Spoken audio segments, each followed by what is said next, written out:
Hello, everybody. It's that college football guy here with another video. Let's be kind of abbreviated because I'm going to be doing this because I have to immediately go to bed. I know it's 5:30 p.m. Eastern time.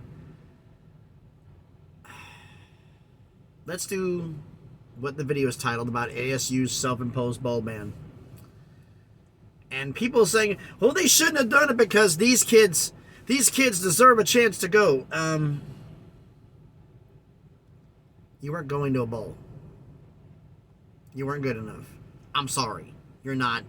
Your ceiling is 5 wins, and that's if everything goes perfect. I don't see it happening. But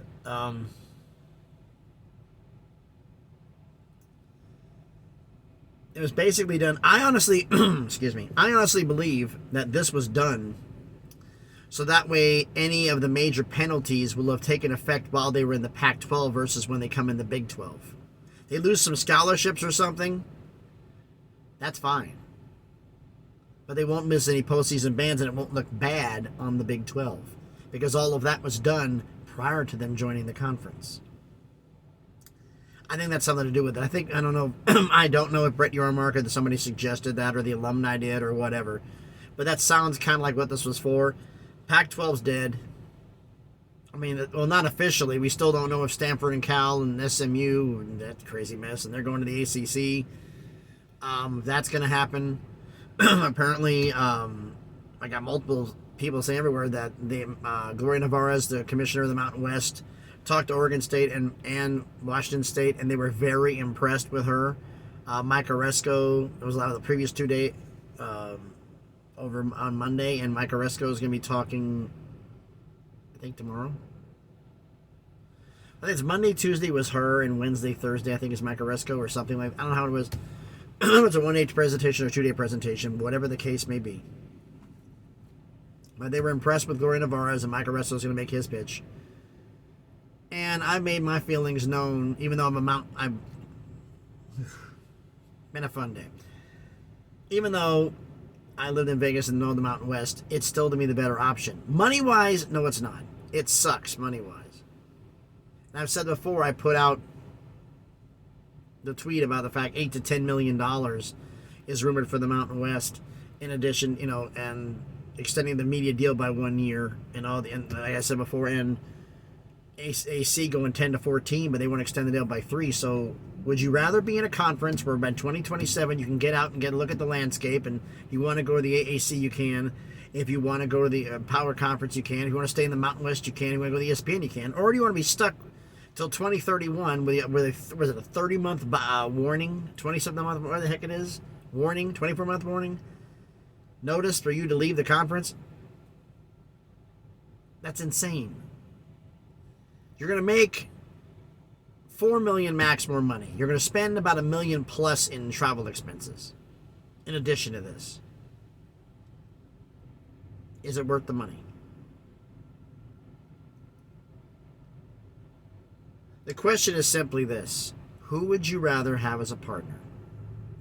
You want to get out early? Would you rather do business with ESPN, who didn't want to do business with you before? Or do you want to do business with CBS and Fox?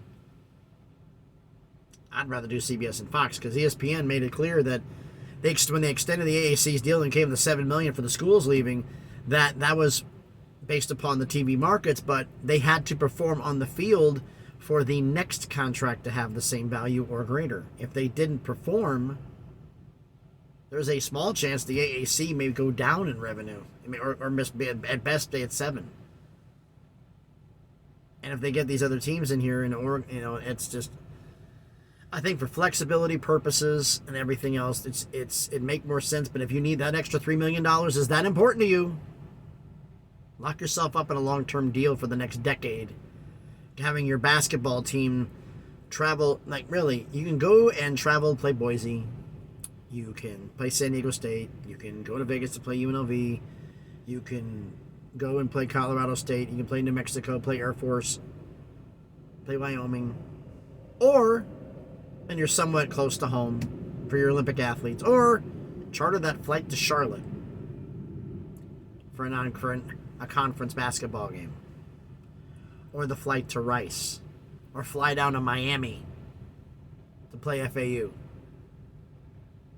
or fly up to Philadelphia to play Temple. When the money is this small, I think the Olympic athletes, those sports, should have a stronger say. But that's just my opinion on this. But as for where I'm at right now, I told you I was going down yesterday. I said going down to Miramar. I went to Miramar and delivered. Then had to go further south to Miami to pick up a load.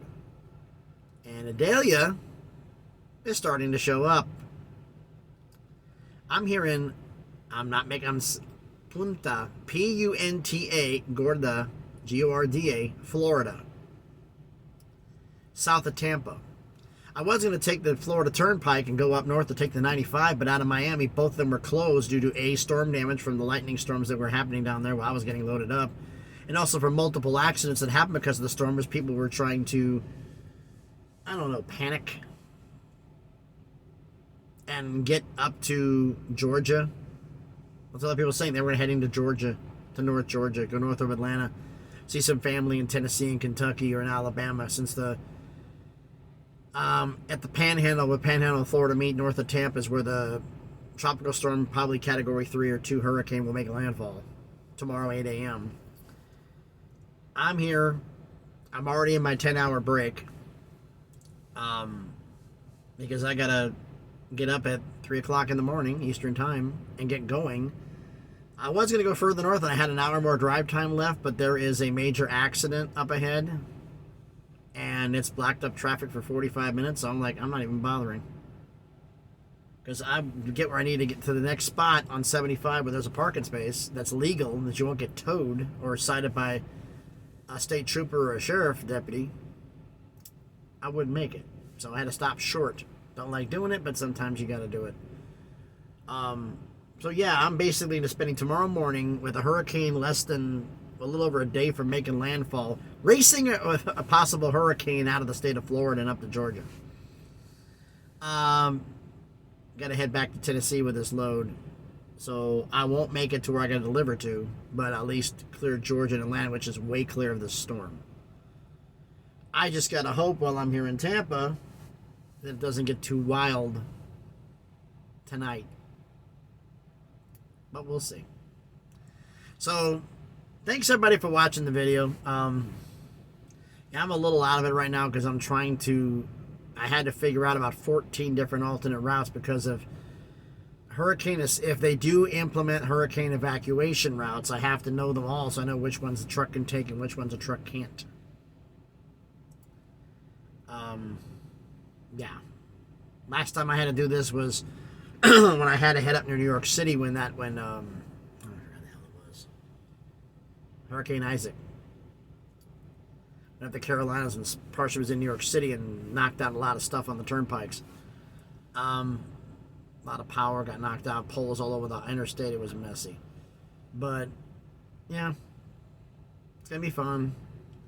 I'm hoping I'm not going to get woke up by some 50-mile-an-hour winds at about midnight, but so far they think it's not going to happen.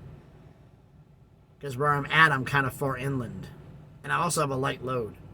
Normally, when you got a heavy storm, high winds, you want a heavy load, 40,000, 45,000, 44,000 pound load. Because it's so heavy, it squats the trailer down on the ground so it stays in contact. I got a light load, foam. It's not even 6,000 pounds, and it fills the trailer.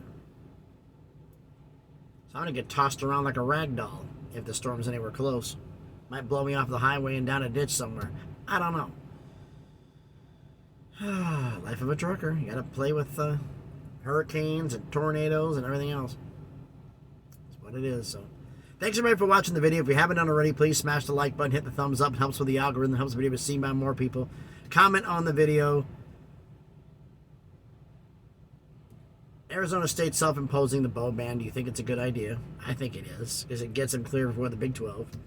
Do anybody think that the mountain that who's going to get Oregon State and Washington State? Because I think the ACC deal is pretty much done. I'm also wondering and I haven't heard this, is SMU's invite for football only? Because I haven't found anything that says otherwise. Or is it everything?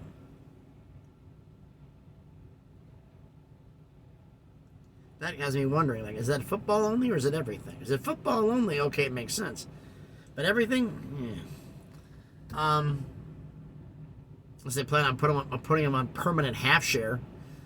Well, we get $20 million max. But we'll see how that goes. Like I said, if you haven't already, please subscribe to the channel. On the way to 500 subscribers, slowly, surely on that crawl up to 1,000. We can make some things happen. Thanks everybody for watching. I'm just checking to see if any of the winds are kicking up yet. No, it's not. A little paranoid, but having been through one before, being tossed around the interstate in a truck, yeah, it's not fun. Thanks everybody for watching. Anybody's in the path of this storm, get out, get north. Do not head to the Carolinas, because this thing is going to turn inland, cross the Panhandle with this way, the crook of the Panhandle where it meets the Panhandle heading to Georgia over here in Alabama. It's going to actually head, the track says it's going to head into the Carolinas. It's going to hit South Carolina and possibly eastern Georgia. So if you're over that way, keep glued to the news and we'll see what happens. Hope everybody's safe out there. My prayers go out to all of you. Thanks everybody for watching. Please be safe and please be good to each other.